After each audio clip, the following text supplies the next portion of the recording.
Well, hello, busy professionals, and welcome back to Anticipating the Workplace New Normal Post-COVID-19 series. That's a long sentence. And this is episode 3, and it is the third and final video in episode 3. And in this episode, in all 3 of the short videos, we've been looking at remote working strategies and productivity. And in this episode, we're going to be talking about what executives say about workplace productivity for those companies who already have been implementing some level of work from home strategy. So for those of you who don't know me, my name is Gretchen Asher, and I've been a change management consultant for nearly 3 decades, working with Fortune 500 companies to implement major change initiatives for their businesses.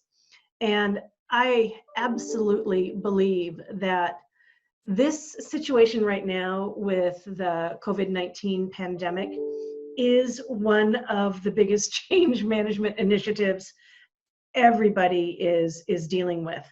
So what I've been doing over the past several weeks is I've dug deeply into the data and the findings of some of the top workplace research firms. And I cite this with every video. The data I'm looking at comes from Gartner, comes from Gallup, it comes from Owl Labs, and it comes from Global Workplace Analytics. So in the previous episodes, in 3B, we looked at how a work from home strategy impacts unscheduled absences and the cost of unscheduled absences. And we looked at it from a point of view of how it decreases unnecessary meetings. So in this episode, as I just said, we're going to go through some of the data from CEOs and executives and what they say they realize in productivity regarding work from home strategies they've had in place already. So this is pretty interesting and fun. Okay, so let me go through a couple of examples and let's look at what are the benefits and what are companies realizing when they implement a work from home strategy. So CEO Nick Mitchell of Ultimate Performance, he pretty much says that he pretty much hires remote workers, and the reason he does that is he feels he can get cast a much wider net to get the really top talent. He doesn't have to restrict himself to, well, let me see if I can get the top talent in my area because I need someone to be 20, 30, 40 minutes within a commutable distance from the office. So he employs a work from home strategy simply because he feels he can get better talent if he casts the net wider than just local. Okay, this is data from Global Workplace Analytics regarding Best Buy, British Telecom, and Dow Chemicals.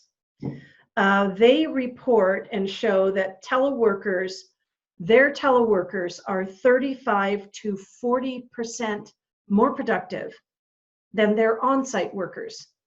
That's 35 to 40% more productive than their on-site workers is the data that they've been able to gather over the years.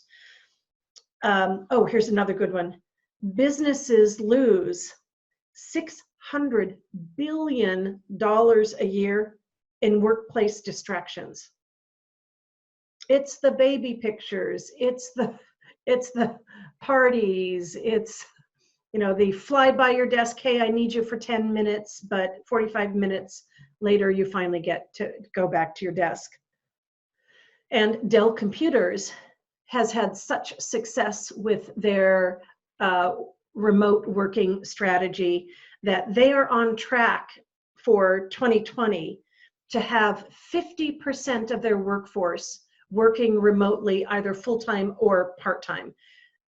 Now, this is data for the year 2019. So I'm anticipating that perhaps the coronavirus situation has definitely helped them meet their goal of getting 50% of their workers working remotely, part-time or full-time, whatever works for employees, since basically everybody is, most everybody is working from home who have compatible jobs for which they can work from home.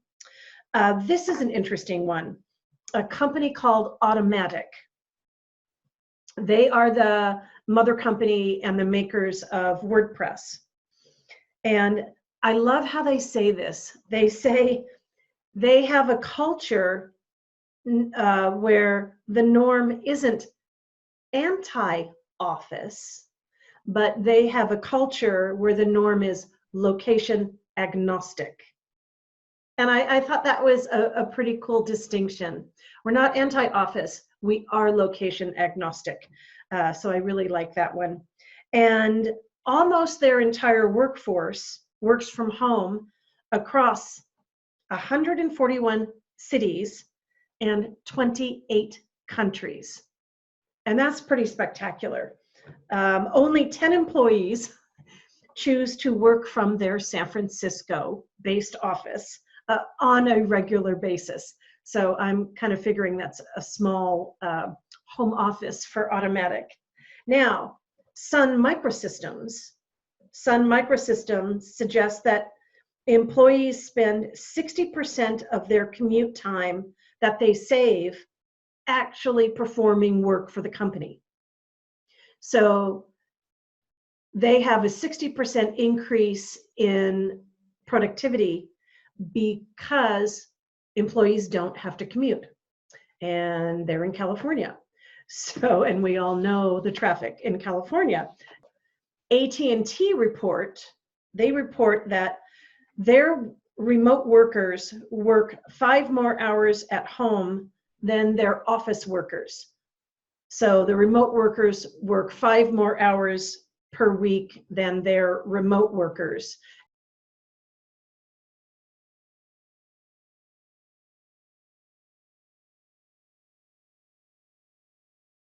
And JD Edwards has reported out that their teleworkers are 20 to 25% more productive than their on-site counterparts. So that's really pretty interesting, isn't it? American Express reports that their workers produce 43% more work than their office-based counterparts. 43% more. And Compaq reports an increased productivity of their remote workers in the range of 15 to 45% increase in productivity. That's a wide range, but increase is increase. Okay, that's all for episode 3, part C, and what executives say about how their remote working strategies impact productivity. So coming up next in episode 4, we will have 3 parts to that, and we're going to be looking at the cost savings that come from a work from home strategy. So as always, if you have any questions, you can find how to contact me in the description box below this video. I would be more than happy to answer any of your questions if I'm able, and more than happy to help. And until next time, stay safe, everybody.